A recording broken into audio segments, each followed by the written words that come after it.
It started with a death, but it didn't end there.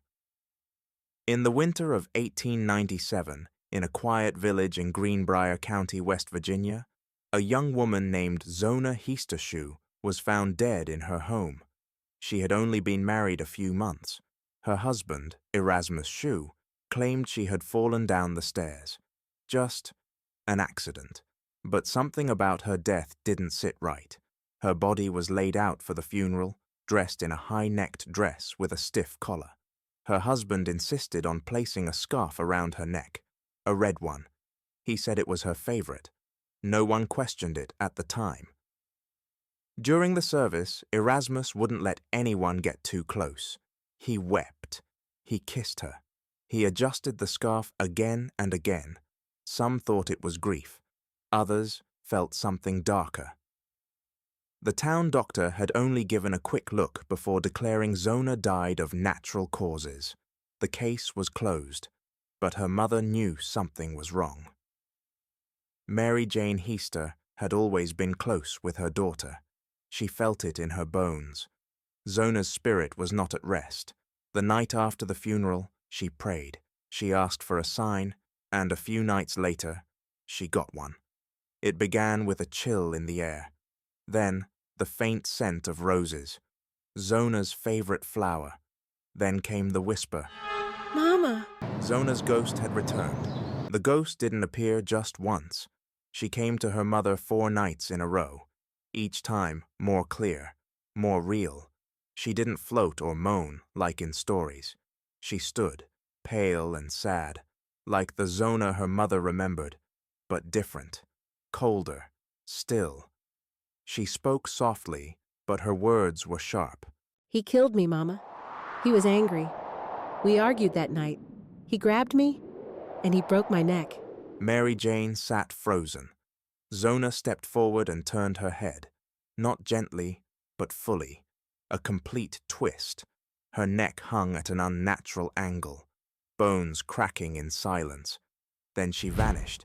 Each night, the ghost returned.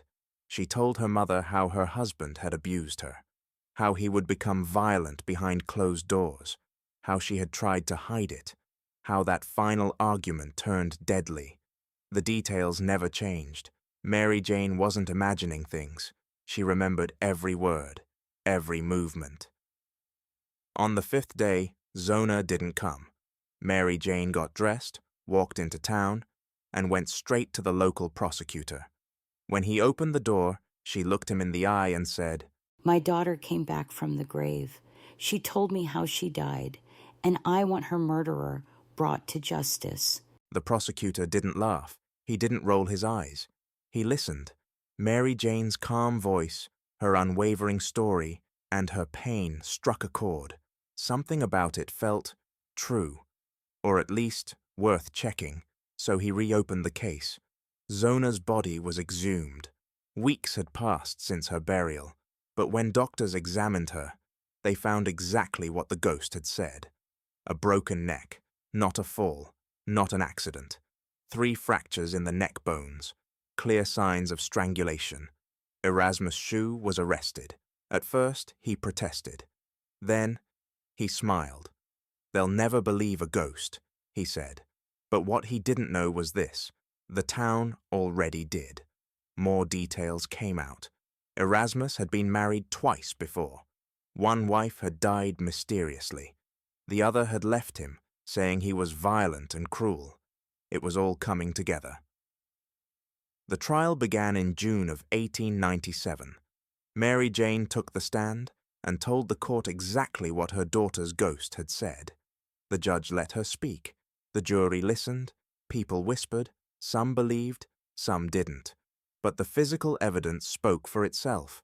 Erasmus was found guilty of murder and sentenced to life in prison. He died 3 years later, behind bars. After the verdict, people in Greenbrier County whispered the same words again and again. "She got justice from the grave." Mary Jane never doubted it. To her, Zona had come not for revenge, but for truth, for peace, for her story to be told, the way it really happened. No other case in American history had ever been solved like this. No other trial had ever accepted a ghost as a witness. Over the years, some claimed Mary Jane made the whole thing up, that she just guessed what happened, that it was grief, not a ghost, but none of them could explain how she knew about the broken neck before the body was ever examined. Zona was laid to rest once more, this time with the truth uncovered. Her grave still stands in Greenbrier County, and carved into the stone are these words: She was murdered in 1897.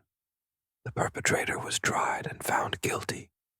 The only known case in which testimony from a ghost helped to convict a killer.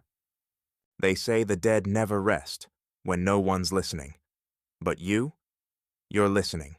So hit subscribe and stay close. Some stories don't like being forgotten.